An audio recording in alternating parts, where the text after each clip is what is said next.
here we are, YouTube, the perfect place for a crazy person to talk about 9/11 as if it could possibly be a conspiracy. I mean, you can't have these conversations in real life, but you can have them on the internet because, again, it takes a crazy person to show any amount of skepticism about 9/11 and it happening the way that we were told that it happened in a time when the internet was still pretty new, actually. If 9/11 happened today, I think more people would be skeptical about 9/11 happening.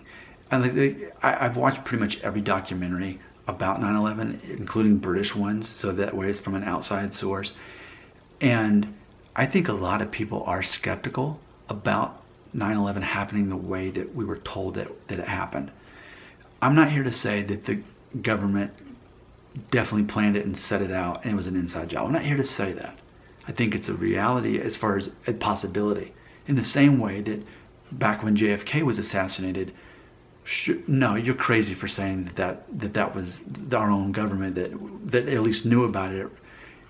But now, the general understanding is, I think a lot of people accept that, yeah, he was assassinated. It's easier to accept, 50 years later, right? But 50 years after 9/11, will more people be like me in 2018 as far as questioning? And I've been this way for a couple of years now, ever since Loose Change showed up on Netflix. But I learned that in real life I couldn't talk about it. And in social media and stuff, I really just couldn't talk about it. This is an exception because I think with the culture of YouTube, it's encouraged for us to have open conversations about these things.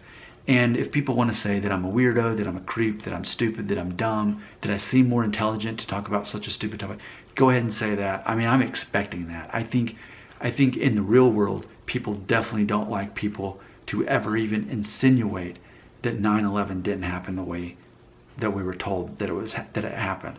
But I mean, I struggle with the fact that there's no proof really that a plane crashed at the Pentagon and that the part of the Pentagon that it crashed into just happened to be vacated for construction purposes. I've got lots of questions like that. And as I've recently learned, that when we look at the terrorists who were on that plane, they were from Saudi Arabia. They weren't from the countries that we attacked. So we launched this war that's still going on now, ultimately. When you look at the countries that the United States invaded after this happened for the sake of, getting back at the people who caused this and believe this, ultimately we were generically fighting Islam in a way. We say radical Islam, but ultimately the places we invaded, the people who were on the plane weren't those people. We didn't attack Saudi Arabia, and we have a relationship with Saudi Arabia, and it's a very strategic one. So those are just a couple things off the top of my head where I'm not saying it definitely was an inside job. But did our government at least have some information on it that could have prevented it, or they were very well aware of it? Again, why if we're going to invade and attack a country and start killing people over this, why aren't we talking about Saudi Arabia, and why haven't we been talking about Saudi Arabia? I mean, just Google it. Look up who were the terrorists that were on the plane on 9/11, and Saudi Arabia is what pops up. So I've got some serious questions about this. And I'll have them my whole life. It's not like I'm ever going to get closure with this. That anyone is ever going to announce that, yeah, America, and for me, it goes back to America's culture and identity is always going to be about policing the world and basically causing wars. And now we're past the point in history where a nation can just take over another nation and our borders aren't going to change much anymore. We're past that point because now we've got nuclear warfare. So we can't do that anymore. But ultimately, and there's a Metallica song about it on the Black Album, Don't Tread on Me, which I think is tongue-in-cheek, talking about the United States military. It sounds very pro-military, but actually, when you really start dissecting the lyrics, where it talks about surveillance and all these things about basically preventing war through surveillance, ultimately what we're doing, we have, is it over 600 military bases across the world? We would not allow that to happen on our soil, that they come over here and they set up and shop. No way. But we're keeping an eye on everybody. We're setting up shop. We're surveilling everything. We've got the biggest, baddest weapons, the best military, all these things, right? That's what we are believing. And as Louis C.K. said it in one of his stand-up specials, where he was saying that people in the military, he says they're willing to give their lives for our country. They're fighting for our freedom. And then under his breath, he says, at least that's what they think. And I think that that's something that automatically, even if I just said that, oh, well, Nick, you're not American, you're not patriotic. No. I'm willing to recognize that what if we have to always have an enemy to fight? What if we always have to, in a sense, being invading other countries, but without making it seem like we're the bad guy? So some people from Saudi Arabia were terrorists on a plane that took down the 2 towers on 9/11. And then we don't attack Saudi Arabia, we attack other countries instead, ultimately in the name of fighting extreme Islam. But it all seems too familiar, though. In the same way that, for example, when we were fighting communism for those decades, Vietnam War, Korean War, all these things, the Cold War, the fear of communism, the fear of this foreign belief overtaking the United States. Same thing. Oh, you know what the new enemy is? Radical Islam. Not Muslim people, but radical Islam. But then it starts confusing us. Well, who's a radical Muslim and who's not? Well, okay, well, this Muslim person, well, they drink alcohol, and I've seen them eat bacon before, so they're not one of the secret inside terrorists that's trying to take it. See, I think we fear Islam generically as a country in the same way that we feared communism. And we always have these ideals, these beliefs that are foreign to us, that are against our identity. Therefore, we're going to fight those things. Ultimately, I have doubts about 9/11. Now, I want to close this by saying, does that make me crazy? Does that make me an idiot? Does that make me any less patriotic? I love America. I love our country. But I'm able to pan back the camera and think, but that doesn't really make sense to me. And especially when you know that JFK was assassinated, Vietnam War, things happened that shouldn't have happened in hindsight that we know.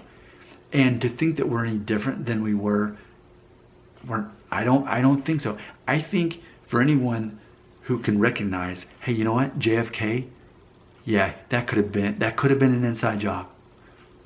I think using the same logic, we'd have to look at 9/11 the same way. Now, if none of this is making sense to you, it's probably because you haven't watched any other YouTube videos about this 9/11 conspiracy or watched any documentaries on YouTube, which will always be there. I think people like me and people like you, if you agree with me, to at least be skeptical about this, we're always going to be around. We're never going to get confirmation and we're never going to get answers on this. But I'm a guy who is proud to be an American, who questions things when they don't make sense. And I think what happens is mainstream America, mainstream people see me as the weirdo, even though I am thinking very critically, because I think it would actually be foolish to think there's no way that could have possibly been our own government had any information beforehand that was going to happen. I think to ever assume a conspiracy couldn't happen, I think that's foolish. But the irony is, when you're someone who admits that it could have happened and that you're open-minded to the possibility of a conspiracy, that automatically makes you the crazy person.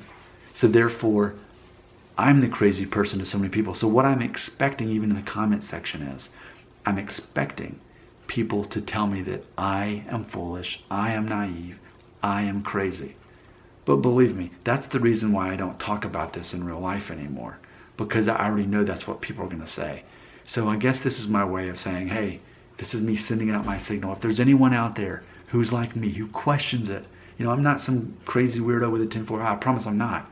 But the fact that I'm even having this conversation, I think, is going to cause people to automatically put me in that file. Can I not at least just be skeptical? Can I not say, people are having these conversations and making these documentaries for a reason, and it doesn't mean they were crazy?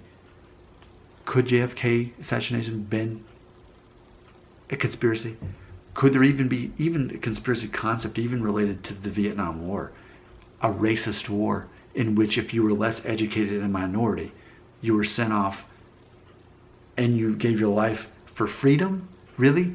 But look, we're not communists. Was that ever a legitimate thing that we should have feared communism? I have lots of questions, but I don't have many people to have these conversations with because they just say that I'm crazy. Or the other people actually are really crazy, and then I can't have a conversation with them. Can I not just be a normal person having these conversations? Or am I just going to remain alone when it comes to my views on this? Are you another person who's going to tell me I'm crazy? Okay, go ahead. Say it right there. But if you agree with me that it's okay to be skeptical, leave that comment here too.